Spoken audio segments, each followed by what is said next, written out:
জুলাইকে যারা স্বীকার করনি বন্ধু, মনে রেখো তারা আমাদের কেউ নয়। সেই মেঘলা দিন, সেই সংসদ ভবন, আবার সমবেত সেই জনতা। জুলাইকে হতে দেব না তো অপচয়। এক নদী রক্ত দিয়ে জীবন আর দুরন্ত যৌবন ঠেলে যারা এনেছিল নতুন দিন, দ্বিতীয় স্বাধীনতা, গণঅভ্যুত্থানের ঠিক 1 বছর পূর্তিতে তাদের স্বীকৃতি দেবার এই আয়োজন।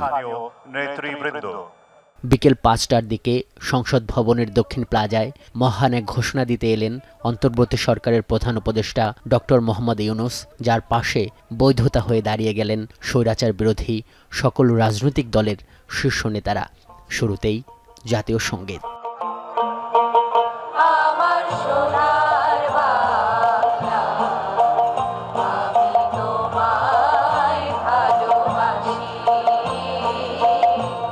পাঁচ পাতার জুলাই ঘোষণাপত্রের 21টি দফা জুড়ে 71 থেকে 24 মানুষের সংগ্রাম, শাসকের বারবার শোষক হয়ে ওঠা 1.5 দশকের ফ্যাসিবাদের নানা অধ্যায় প্রেক্ষাপট হিসাবে উপস্থাপন করা হয়। অবৈধ শেখ হাসিনা সরকার পতন, ফ্যাসিবাদী ব্যবস্থার বিলোপ এবং নতুন রাজনৈতিক বন্দোবস্তের লক্ষ্যে বৈষম্য বিরোধী ছাত্র আন্দোলনের ডাকে জনগণ অসহযোগ আন্দোলন শুরু করে।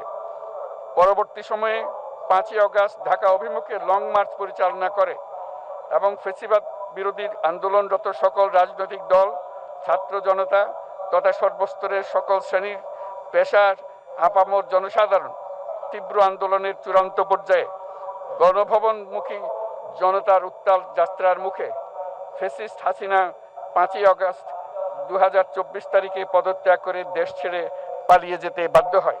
22 দফা থেকে বলা হয়, ছাত্র জনতা অভ্যুত্থানের মধ্য দিয়ে ফ্যাসিবাদের পুনরাবৃত্তি রোধে সাংবিধানিক প্রতিষ্ঠানের গণতান্ত্রিক সংস্কার, গেল 16 বছরে গুম, খুন, হত্যা, গণহত্যার বিচারের অভিপ্রায় স্পষ্ট করেছে। বাংলাদেশের জনগণ জুলাই জনগণের সকল শহীদদের জাতীয় বীর হিসেবে ঘোষণা করে শহীদদের পরিবার, আহত যোদ্ধা এবং আন্দোলনকারী ছাত্র জনতাকে প্রয়োজনীয় সকল আইনি সুরক্ষা দেওয়ার অভিপ্রায় ব্যক্ত করেছে। ঘোষণাপত্রে উল্লেখ করা হয়, মানুষের একটি অর্থবহ নির্বাচনের আকাঙ্ক্ষা এবং গণঅভ্যুত্থানের সাংবিধানিক স্বীকৃতির উপায়ও। বাংলাদেশের জনগণ এই অভিপ্রায় ব্যক্ত করছে যে ছাত্র গণঅভ্যুত্থানের 2024-এর উপযুক্ত রাষ্ট্রীয় সাংবিধানিক স্বীকৃতি প্রদান করা হবে এবং পরবর্তী নির্বাচনে নির্বাচিত সরকারের সংস্কারকৃত সংবিধানের তফসিলে এই ঘোষণাপত্র সন্নিবেশিত করা হবে এবং 5ই আগস্ট 2024 সালে গণঅভ্যুত্থানে বিজয়ী বাংলাদেশের জনগণের আকাঙ্ক্ষার প্রতিফলন হিসেবে এই ঘোষণা প্রণয়ন করা হলো।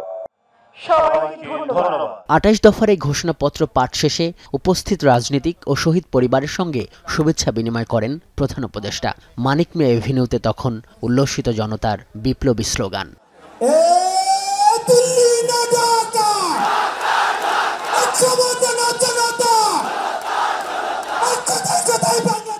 আজহার লিমন, এখন, ঢাকা।